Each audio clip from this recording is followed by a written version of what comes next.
아멘. 할렐루야. 우리가 예수 안에서 행복한 믿음의 삶을 살 수 있기를 간절히 기도합니다. 아멘. 오늘 부른 찬양 내용대로가 우리의 믿음의 삶이 되기를 소망합니다. 아멘. 지금 세상은 참 이상합니다. 지난 8일 북아프리카 모로코에서 일어난 지진으로 3,000명이 넘는 사상자가 나왔습니다. 그리고 또 리비아에서 지금 대홍수가 나서 지금 사망과 실종자가 1만 5천 명이 지금 넘고 있다고 매일같이 뉴스에 나오는 그런 모습을 봅니다. 더군다나 분쟁 중에 있는 국가이기 때문에 국제 구호기관에서 가려고 해도 여러 가지 장애들이 있어서 함께 하지 못한다고 하는데, 워낙 사태가 심각하니까 아마 그 두 정부가 지금은 힘을 합쳐서 어떻게 해서든지 넘겨보려고 애를 쓰고 있는 것 같습니다. 이달 초에는 캐나다에서 또 엄청난 산불이 일어났었고, 또 지난 8월에는 하와이에 또 엄청난 산불이 일어나서 어마어마한 인명피해와 또 재산 피해를 입었습니다. 세상이 점점 자연재난으로 무서운 일들이 일어나고 있습니다. 특별히 가난한 나라에서 이런 재난이 일어나면 그 사상자와 피해 숫자에 이 단위가 틀려지는 것을 봅니다. 그래서 엄청난 희생자들을 내고 있고, 지금 일본에서도 오염수 방류로 인해서 그동안 또 주변의 생태계 또 파괴를 염려하는 주변 나라들과 일본이 지금 갈등 관계에 있는 그런 모습을 볼 수가 있고, 또 일로 인해서 우리 한국에서는 친일과 반일로 또 갈려서서 서로들 으르렁대고 있는 모습을 바라보는 또 우리 입장에서는 여간 불편한 것이 아닌 이런 상황이기도 합니다. 창세기 1장 28절에 보면 하나님이 그들에게 복을 주시며 하나님이 그들에게 이르시되 생육하고 번성하여 땅에 충만하라, 땅을 정복하라, 바다의 물고기와 하늘의 새와 땅에 움직이는 모든 생물을 다스리라 하시니라 라고 말합니다. 하나님께서 우리에게 좋은 환경들을 허락하여 주시고, 이 모든 환경들을 우리를 보고 다스리라고 했습니다. 이 다스림은 더 아름답게 가꾸고 잘 돌보라고 하는 그런 의미이지, 이 다스림이 파괴를 의미하는 것이 아닙니다. 인간들이 편리라고 하는 이름으로 환경을 파괴해서 지구 온난화를 만들었고, 또 인간들의 욕심을 채우기 위해서 개발이라고 하는 이름으로 마음대로 자연을 파괴해서, 그래서 자연이 재앙을 또 만들어내는 그런 모습을 볼 수 있고, 또 사고가 난 방사능 오염수 때문에 또 바다의 물고기와 생물들을 파괴하는 그런 현실들을 바라보게 됩니다. 하나님께서 우리에게 다스리라고 하는 다스림의 의미를 우리가 다시 한번 깊이 생각해야 되는 그런 때인 줄로 믿습니다. 하나님께서 우리에게 허락하여 주신 그 좋은 것들을, 하나님이 우리에게 주신 좋은 것들을 우리가 잘 아름답게 하고 잘 보존하는 것이 우리가 해야 될 다스림의 의미인 줄로 믿습니다. 그래서 우리가 할 수 있는 최소한의 일들부터 우리가 해야 되지 않을까 싶습니다. 일회용품 좀 줄여야 됩니다. 일회용품 한 번 쓰고 버리는 것들이 너무 자연을 많이 파괴하고 또 그런 일들을 바라보고 있으니까 우리가 할 수 있는 일부터 우리가 한 가지씩 해야 되지 않겠나 싶고, 우리 주변에 있는 자연을 잘 아끼고 또 가꾸고 아름답게 하는 것들도 우리가 해야 될 귀한 일들인 줄로 믿습니다. 오늘 말씀은 우리의 신앙생활, 특별히 기도 생활에 대한 말씀이기도 합니다. 아주 유명한 말씀이지요. 근데 오늘 이 말씀을 읽으면서 우리 마음속에 쏙 들어오는 말씀이 하나 있지요. 그것은 무엇입니까? 너희 아버지께서 구하는 자에게 좋은 것으로 주시지 않겠느냐라고 하는 이 말씀이 우리 마음속에 들어오는 줄로 믿습니다. 이 말씀에 아멘 하십니까? 아멘. 얼마나 귀한 말씀이고 좋은 말씀이고 축복된 말씀인지 몰라요. 하나님은 우리에게 좋은 것으로 주시겠다고 말씀하여 주시고 약속하여 주셨습니다. 여러분, 구하라, 찾으라, 두드리라 라고 하는 이 말은 기도하는 사람의 간절함을 표현한 그런 것들입니다. 구하고 찾고 두드리는 이 문제를 해결하려고 몸부림치는 사람의 기도의 행위의 모습을 얘기하는 것이기도 합니다. 우리는 기도를 그동안 교회당에 나와서 정한 시간에 엎드려 기도하는 것만 기도라고 생각하는 그런 경향들도 조금은 있습니다. 제가 대학을 다닐 때 한국의 시대적 상황은 굉장히 어지러웠지요. 그래서 데모를 참 많이 했습니다. 데모를 많이 하고 그러는데 신학대학이라고 해서 그 데모에서 제외되는 것은 아니었습니다. 신학대학도 얼마나 많은 데모에 참석했고 오히려 신학대학에서 데모의 이슈들을 계속 제공해주고 했던 그런 모습을 봅니다. 날마다 공부는 안 하고 데모만 하고 있는 친구들을 향해서 또 기도만 또 하는 친구들이 또 있어요. 그래서 그 기도만 하는 친구들이 이렇게 이야기합니다. 야, 너 그렇게 데모만 하지 말고 우리가 신학생답게 하나님 앞에 엎드려서 기도하자 라고 이렇게 얘기를 했더니 그 친구들이 했던 말이 40년이 지난 지금에도 제 마음속에 남아 있습니다. 무슨 말을 했냐면 너는 입으로 기도하지 나는 몸으로 기도한다. 이 말을 하더라. 몸으로 현장에서 기도한다 라고 하는 그 말이 그때 제 귀에 박혀서 40년이 지났는데도 아직까지도 그게 제 마음속에 많이 남아 있었어요. 그때 당시에는 그게 이해가 되지 않았는데 세월이 조금씩 지나고 나이가 조금씩 먹어가면서 이 말의 의미가 무엇인지 다시 한번 조금씩 새겨지게 되었습니다. 여러분, 기도하는 것은 입으로만 하는 것이 아니지요. 우리의 삶으로 우리 온몸을 다해서 기도하는 것이 중요한 것인 줄로 믿습니다. 오늘도 예수님은 기도하는 모습에 대해서 말씀하고 있는데 구하고 찾고 두드리는 이런 모습을 예수님은 말씀해 주십니다. 여러 가지 방법으로 하나님 앞에 엎드려서 간절한 마음으로 기도하는 그런 모습입니다. 어떤 이는 교회당에 와서 엎드려 기도하기도 하지만 어떤 사람은 사업장에서 순간순간 기도를 합니다. 손님을 만날 때도 기도하는 마음으로 하나님, 내가 이 손님하고 좋은 관계가 맺게 해주십시오. 또 그 상담을 할 때도 그 회의를 통해서 이 바이하고 일이 잘 성사될 수 있도록 해주십시오 하는 간절한 마음으로 업무에 임하는 그런 사람들도 있습니다. 제가 그 전에 목회하던 곳에서 한 청년이 있었는데 이 청년은 힘든 일이 있을 때마다 화장실로 달려간다고. 힘든 일이 있을 때 화장실에서 그 딱 들어가면 자기만의 공간이니까 거기서 기도를 했다고 해요. 힘든 일이 있을 때마다 하나님, 지금 이 문제, 이 업무에서 나 이거 지금 어려운데 이걸 어떻게 해결해야 될지 모르겠어요. 그리고 그 자리에서 그렇게 기도하고 그랬다고 그래요. 그랬던 그 청년이 지금은 장가가 가지고 아들 딸 낳고 얼마나 잘 살고 있는지 몰라요.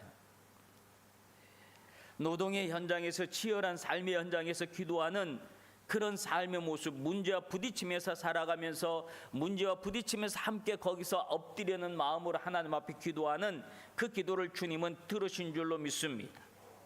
어떤 사람은 말이 좀 짧고 말이 좀 잘 못하니까 메모지에다가 써가면서 기도하는 사람들도 있어요. 하나님, 나 이거 갖고 싶어요. 하나님, 나 이거 해결해 주세요 하면서 메모지로 편지 쓰듯이 기도하는 사람들도 있습니다. 단지 교회에서 엎드리는 것만이 기도가 아니라 여러분의 삶의 자리에서 엎드리는 그 시간, 그 장소, 내가 무엇을 하고 있든지, 그 시간 내가 누구를 만나고 있든지 그 시간에 우리 마음이 하나님을 향하여 마음이 열려서 간절한 외침이 있으면 그 외침이 바로 기도인 줄로 믿습니다.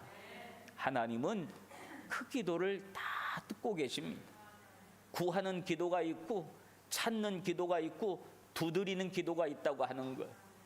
아마 구하는 것은 교회당에 와서 엎드려서 우리가 기도하는, 우리 입을 열어서 기도하는 그런 거겠지만, 찾는 기도는 어떤 기도이겠습니까? 여기저기 돌아다니면서 바쁘게 그 문제를 해결하려고 하나님이 이 문제 해결해 주십시오 하고 돌아다니는 그 모습이 아마 찾는 기도일 겁니다.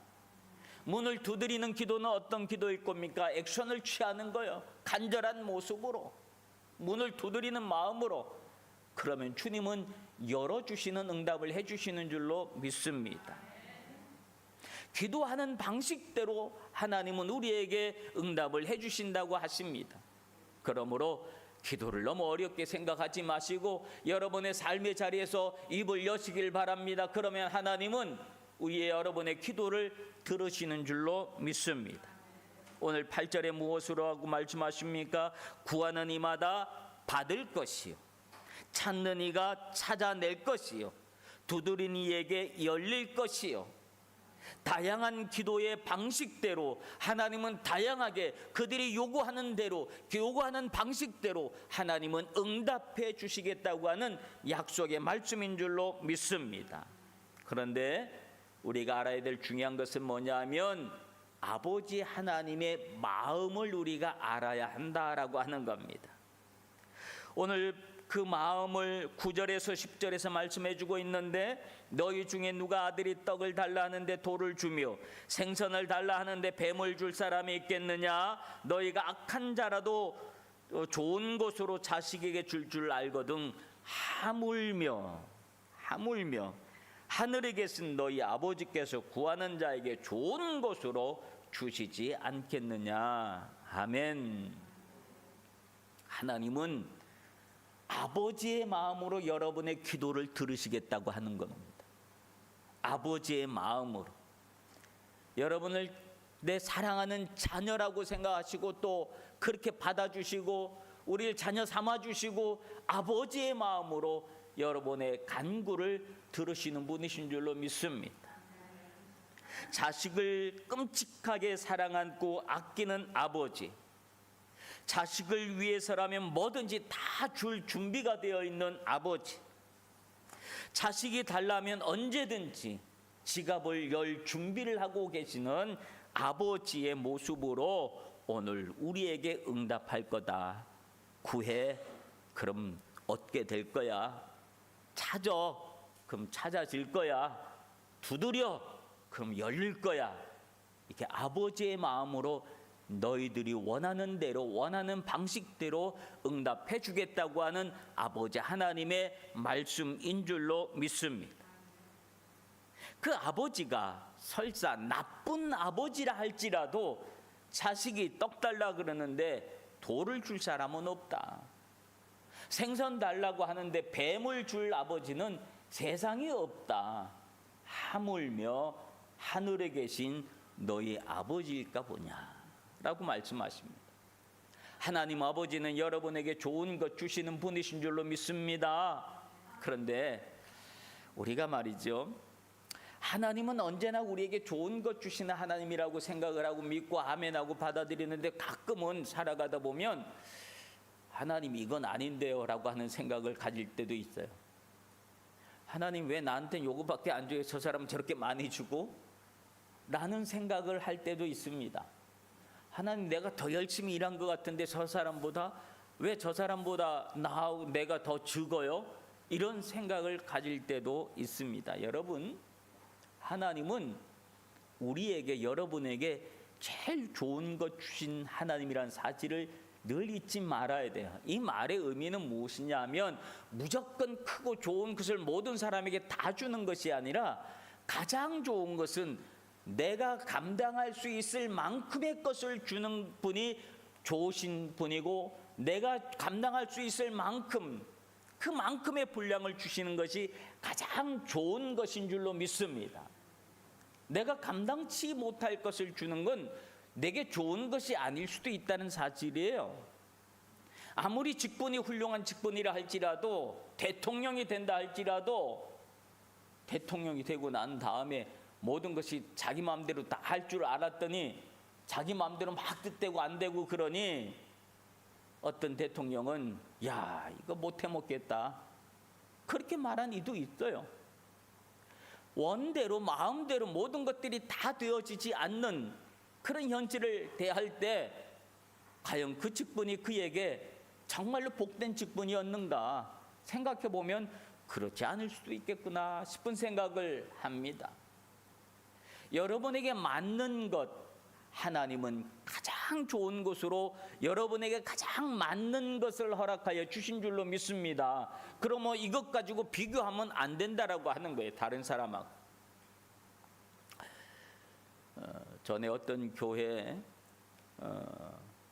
그 개척을 하는 개척 예배를 드리는데 저한테 와서 권면을 좀 해달라고 그래서 이제 권면을 하러 갔어요.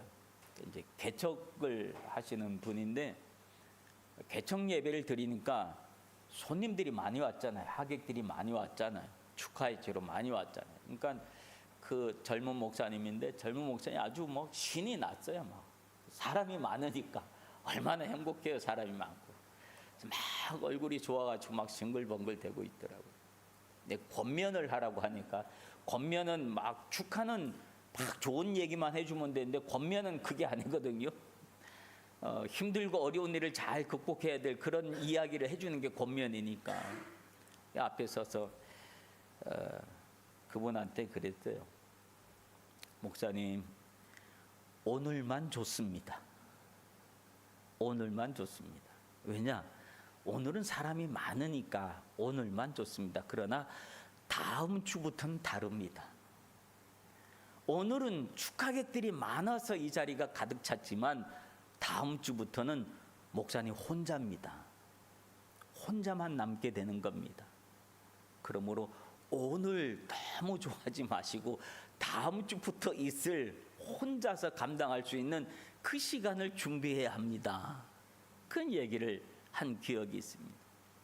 여러분, 우리가 아무리 힘들고 뭐 좋은 직분이라 할지라도 당선이 됐다 할지라도 당선이 되고 나면 당선된 그날만 좋은 거예요.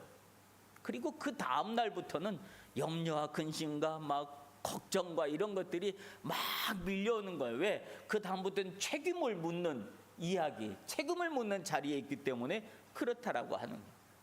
하루만 좋은 그것은 오늘 우리에게 행복하지 않을 수도 있습니다. 그것이 우리에게 좋지 않은 일일 수도 있습니다. 하나님께서 우리에게 주시는 좋은 것은 무엇이냐면 계속 우리가 감당할 수 있는 일들이 좋은 것인 줄로 믿습니다. 내가 감당할 수 있는 분량의 것을 하나님은 좋은 것으로 주시는 분이신 줄로 믿습니다.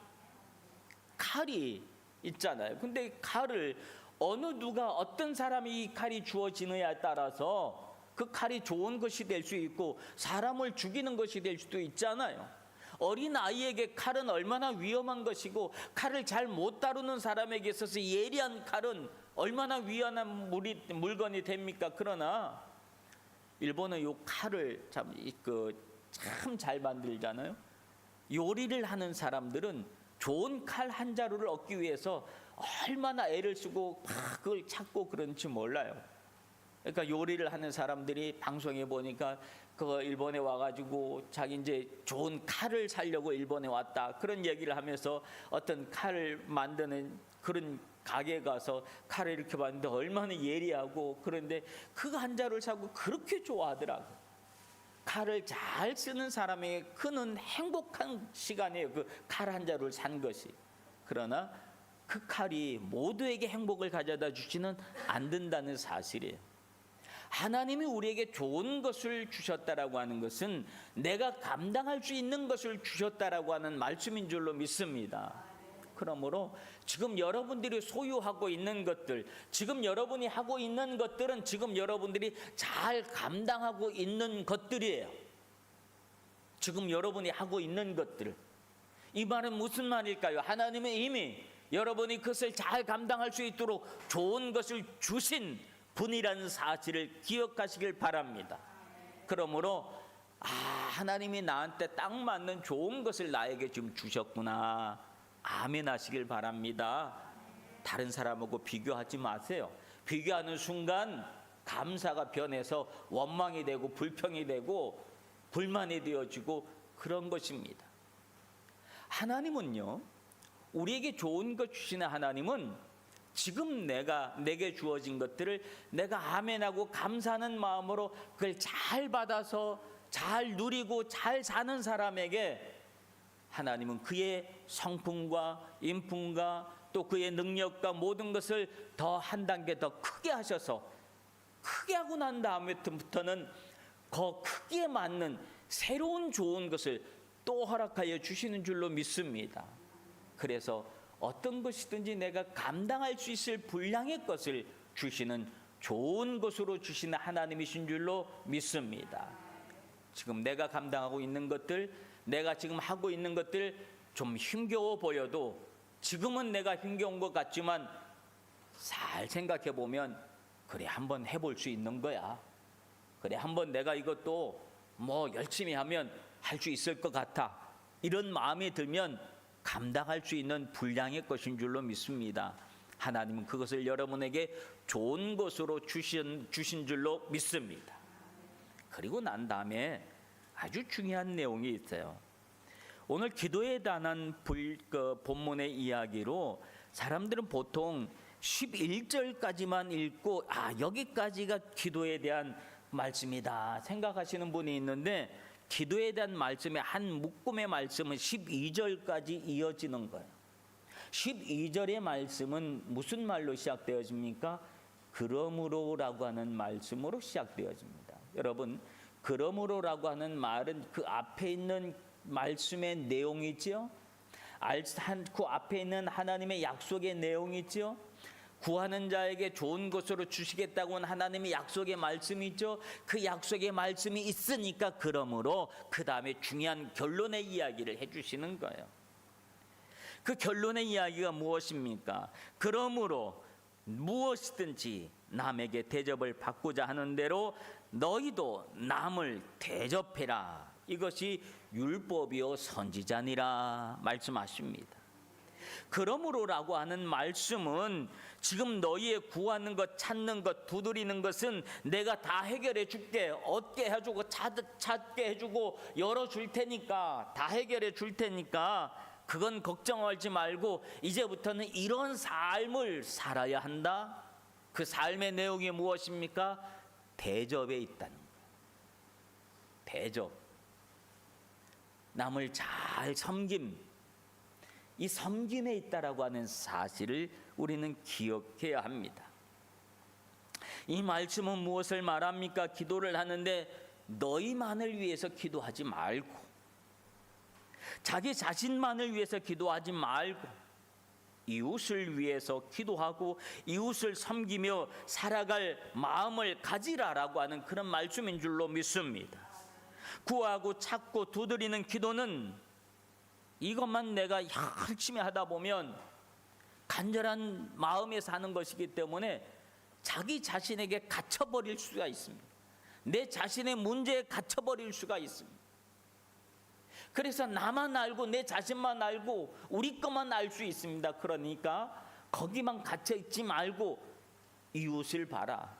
내가 대접해야 될 사람이 있다는 사실을 기억해라 하면서 갇혀져 있는 웅크려 있는 우리 마음을 열어주셔서 우리의 이웃을 바라보게 하시는 줄로 믿습니다.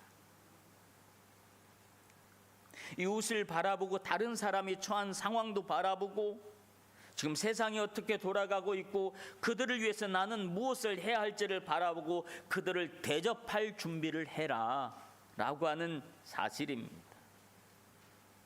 즉 우리의 기도로 함께 살아갈 사람들을 생각해라 라고 하는 겁니다. 여러분의 기도로 다른 사람들도 행복해야 된다라고 하는 겁니다. 여러분의 기도로, 나의 기도로 나만 행복한 삶이 아니라 내 기도가 있으므로 내 기도로 인하여 다른 사람도 행복해야 된다라고 하는 거예요. 다른 사람에게도 하나님의 은혜가 흘러가야 한다라고 하는 말씀입니다. 우리가 그렇게 살아가면 그 주변의 사람들도 함께 행복해지고 그 행복해지는 그런 것들이 조금씩 넓어지면 우리가 사는 곳이 바로 하나님의 나라를 맛보아 아는 곳이 되지 않겠습니까? 주님은 그렇게 기도에 대한 말씀을 해주신 겁니다. 지금 세계는 지진으로, 홍수로, 산불로 고통하는 사람이 많이 있음을 바라보게 하시는 것. 그리고 우리가 그들을 어떻게 대접을 해야 할까, 즉 어떻게 섬겨야 할까를 생각해 보라라고 하는 말씀이기도 합니다. 그리고 가까운 데 있는 우리의 식구들, 친구들, 이웃들을 대접할 준비를 하시기를 바랍니다. 그들은 내가 어려울 때 나를 도와주었던 사람들입니다. 내가 힘들었을 때 내 손을 잡아주었던 사람입니다. 나에게 따뜻한 말 한마디를 건네주었던 사람들이고, 나하고 함께 식사를, 밥을 같이 먹었던 사람들이다 라고 하는 거예요. 얼마나 고마운 사람들입니까? 이제는 그들을 바라보고 그들을 대접할 마음의 준비를 가지고 세상을 살아가라 라고 하는 이 말씀인 줄로 믿습니다. 그런 마음을 가지고 구하고 찾고 두드리는 사람의 기도를 하나님은 가장 좋은 곳으로 허락하여 주시는 줄로 믿습니다. 사랑하는 성도 여러분, 주님은 간절한 사람의 기도를 들으시는 분이십니다. 그리고 그 간절함대로 응답을 해주겠다고 약속을 해주셨습니다. 이제 우리는 그 약속을 믿고 어깨를 펴고 우리 주변도 함께 돌아볼 수 있는 마음의 여유를 가지시길 바랍니다. 나도 없지만 같이 맛있는 것을 나눠 먹을 수 있고 함께 손잡고 살아갈 수 있는 영적으로 좀 더 성숙한 성도의 삶을 우리가 살아야 하겠습니다. 하나님은 여러분에게 가장 좋은 것으로 반드시 허락해 주시고 응답해 주실 줄로 믿습니다. 기도하겠습니다. 우리 삶 속에서 힘들고 어렵다 보면 나만 바라보고 힘들어하기도 합니다. 그럴 때 우리가 주님을 바라보게 하옵소서. 구하고 찾고 두드리는 간절한 마음으로 기도할 때 주님은 가장 좋은 곳으로 우리에게 응답하여 주시는 줄로 믿습니다. 그 약속을 믿고 내 삶을 주님께 맡기고 우리 삶의 주변을 돌아보며 이웃을 섬길 수 있는 성숙한 믿음의 삶을 허락하여 주시옵소서. 예수님 이름으로 기도합나이다. 아멘.